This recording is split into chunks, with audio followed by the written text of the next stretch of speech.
कि आज हम आरबीआई को क्यों दें। ये फिस्कल डिसिप्लिन में आया है, तो इसलिए वो जो सरकारी विभाग है उनकी सैलरी रुकी है। बोर्ड कॉर्पोरेशन के सभी विभागों की सैलरी 1 तारीख को मिल चुकी है और जो पेंशन है वो उनको 10 तारीख की मिलेगी।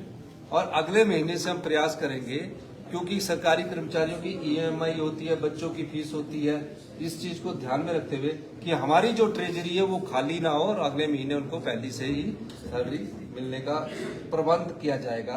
ये हम कोशिश करेंगे। लीडर ऑफ ऑपोजिशन डिमांड कर रहे हैं, जगत सिंह नेगी जी द्वारा एक स्टेटमेंट आई थी कंगना रनौत के खिलाफ असेंबली में, उसको एक्सपंज करने की मांग कर रहे हैं कि ये मुझे अभी पता नहीं, क्योंकि अभी तो मैं तो इसी में वो था उमेश। उन्होंने इस बयान को दुर्भाग्यपूर्ण बताया है कि किसी महिला के प्रति इस तरीके का बयान नहीं किया गया। मुझे अभी इसकी जानकारी। सर, जिस तरह हिमाचल प्रदेश की बैंकरप्सी की चर्चा पूरे देश में हो रही है, आपको लगता है विधानसभा चुनावों में इसका असर देखने को मिलेगा? एक आप विपक्षी से फाइनेंशियल इमरजेंसी की बात कर रहा है, आप इसको क्लैरिफाई करने से फाइनेंशियल इमरजेंसी जैसी स्थिति क्या ओपन स्टेट में हो गई है, थोड़ा क्लैरिफाई करें। देखिए, ये सब चीजें तो पत्रकारों के लिए अच्छी लगती है, ऐसी कोई नहीं है। सिर्फ ये फाइनेंशियल डिसिप्लिन की बात है। जो पिछले साल हमारा इकोनॉमिक क्राइसिस था उसको हमने पार कर लिया। और 2 और कारण बताता हूँ। आपदा के बाद भारत सरकार की टीम यहाँ आई। आपदा के बाद स्टेट को रिकंस्ट्रक्ट करने के लिए पैसा मिलता है। जो स्टेट सेंटर शेयर होते हैं उसका एक हिस्सा आपदा के लिए रखा जाता है।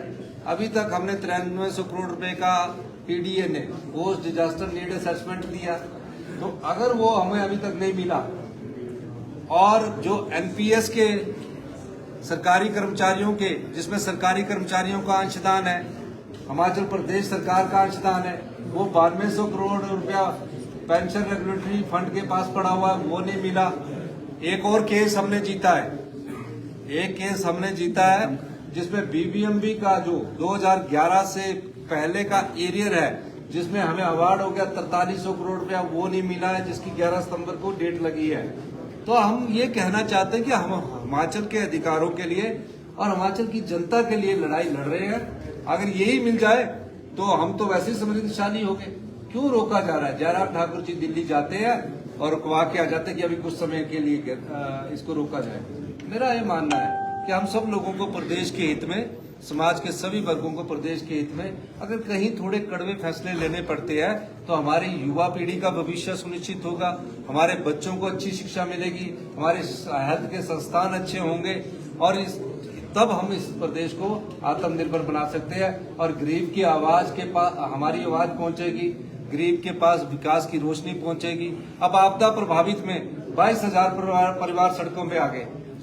केंद्र सरकार तो 1.5 लाख रुपया देती है, 1.5 लाख से घर बनता है। हमने अपने संसाधनों से 7 लाख रुपए दिया, 4500 करोड़ रुपए का आपदा राहत पैकेज दिया। हम अपनी मेहनत से अपने बूते पर काम करके अपने पैरों पर खड़ा करना ही हमारा लक्ष्य है।